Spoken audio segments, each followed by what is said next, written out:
Hi there, happy people of the internet. It's Larry Kotch from Brainy Marketing and the founder of The Brains, a digital marketing and lead generation agency based in London.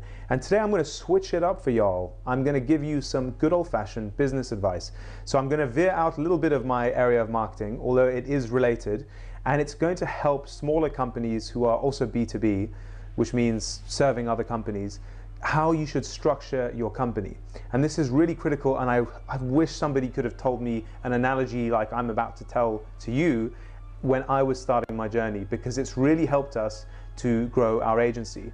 Right now there's 30 of us in 2 different countries, in Bulgaria and in London, and we've grown that company over 4.5 years. And I'd say most of the growth came after having learned this approach, whatever you want to call it, this metaphor that I'm going to give you right now.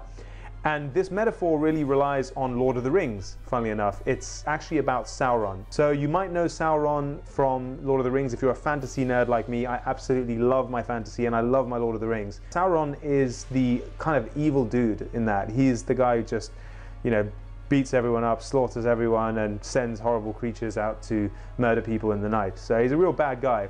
But the point about him for this analogy is he has a tower in his evil compound in Mordor that is a huge tower, and it has his big orange fiery eye that is at the top of it. And now with this eye he can focus on anything going on in Middle Earth with undivided attention. I mean, he can see through walls, he can even see through other dimensions. It's that much of a focus.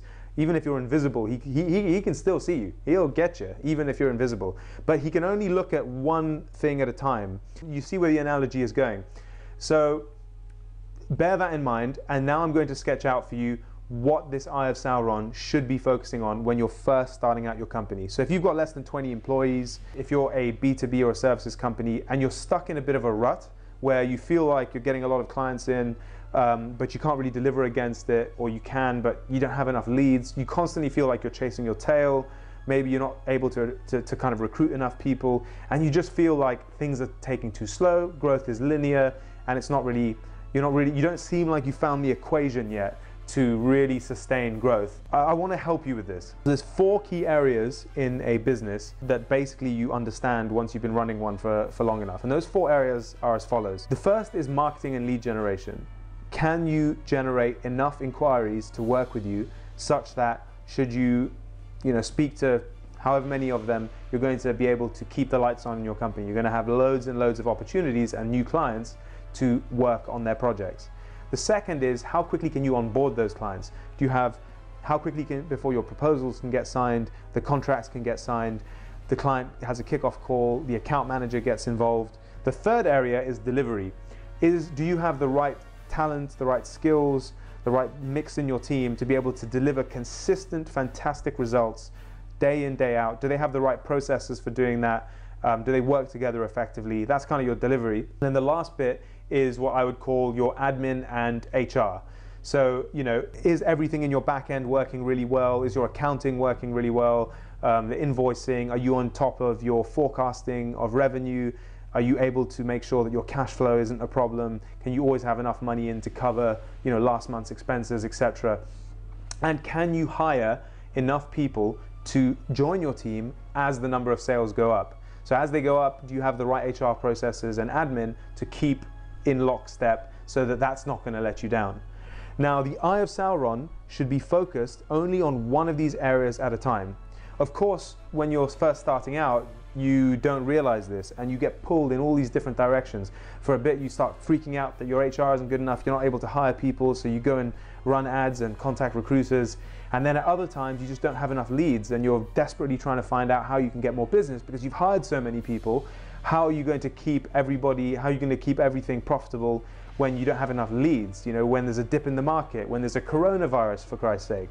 How do you actually make sure that you have enough leads coming in so that you can keep the lights on? You end up, until you get to a certain size, just sort of running around a bit of a headless chicken. Everyone looks in control from the outside, but actually behind the scenes, most small businesses I talk to are fairly chaotic and not really focused. So I want you to think about this Eye of Sauron, and I'm going to let you into a secret, which is the Eye of Sauron should be focused when you are sub 20 people exclusively on lead generation. Yes, you want to know what's going on in the other 3 areas, but the Eye of Sauron should have its main focus, its total penetrating focus on lead generation. And why is that? The reason is that lead generation fixes all other problems at the end of the day. Whatever is going on with your delivery, whether your onboarding is too slow, whether your accounting system is packed up, whether you don't have enough new talent coming in, as long as you've got enough leads, you'll always have enough clients to serve whatever it is that you do actually have in the other 3 areas. Do you see what I mean? As long as you've got enough leads coming, everything else is sort of fixed from there. Once you have seen to that problem, you will never again have to worry about picking someone to work with that month. You know, if there's other areas that are problematic in your business, fine, say no to the work, you know, delay the work. Say, I can't take it on right now, we're too busy, we have too many clients, you know, we can't deliver against it properly, so I'd rather talk to you again in another month. That is totally fine to do. What you don't want to do is be in a position where you don't have that option. If you do, then you're going to be like, well, it doesn't really matter how many people I've hired. What does it matter how good my delivery is? If there's no clients to do it for, I'm going to have to start firing people. So that's exactly the whole point here. You want to make sure that that is focused. So I hope that is useful information. I would say the second area that you want to focus on is delivery after that. So once you're 100% sure you've got enough leads, then you can move the Eye of Sauron onto delivery. Because at the end of the day, people will forgive you if your onboarding is a little bit, you know, not perfect. And people will forgive you if you're sort of asking them to pause for a bit while you hire new people or whatever it is.